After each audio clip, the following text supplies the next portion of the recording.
Usa ka mahinungdanong kalihukan ang gisaulog pinaagi sa malampusong blessing og turnover sa Dawis Water Treatment Facility nga nahimutang sa sitio ni Ludhan, Barangay Dawis niadtong Marso 17, 2026. Gani ang maong kalihukan personal nga gitambungan ni Miss Maria Tutusals, ang Regional Manager for Asia and Latin America sa Vitens Evides International Water for Life o PWAP nga gikan pa sa Netherlands. Ang Vitens ug Evides mao ang duha sa pinakadakong kumpanya sa limpyo ug mainom nga tubig sa Netherlands nga andam og abri sa pagpaambit sa ilang kahibalo ug kini nagpakita sa ligon nga panag-uban sa hiniusang paningkamot alang sa maluntarong paghatag og tubig. Ang maong pasilidad pagadumalaan sa Baywan Water District kon bawad ubos sa ilang General Manager Alma L. Abrasaldo aron masiguro nga ang mga residente sa Barangay Dawis makabaton og luwas, limpyo ug kasaligan nga tubig. Pormal usab kining gitambungan ni Mayor John T. Raymond Jr. nga nagpakita sa iyang bugos nga suporta sa maong pasilidad.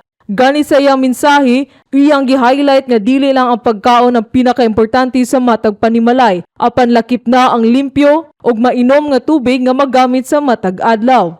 Sa kalabot sa World Water Day nga ginasaulog matag tuig bulan sa Marso, usa ka tree planting activity ang gihimo pagkahuman sa maong programa. Ang pagpananom og kahoy gipasabot isip usa ka epektibong pamaagi aron mapaligon ang kalidad sa tubig.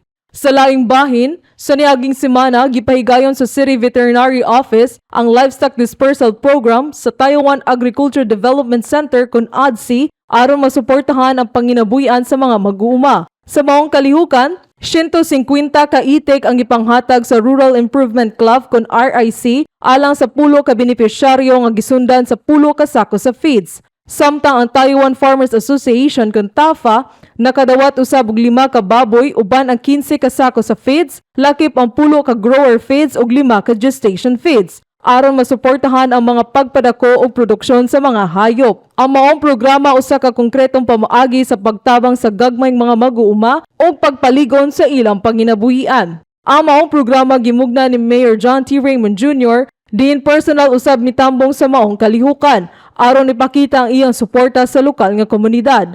Sumala sa mga benepisyaryo, dako kayo ni nga tabang ilabi na sa pagpalambo sa ilang panginabuhian ug kahibalo sa husto nga pag-atiman sa livestock. Ang City Veterinary Office nagpamahituod nga magpadayon ang susamang mga programa aron mas daghan pa ang makabenepisyo sa agrikultura. Gikan sa Media Bureau kini si John May Bagaan, Ibayaw Bayawan, kita ang bayawan.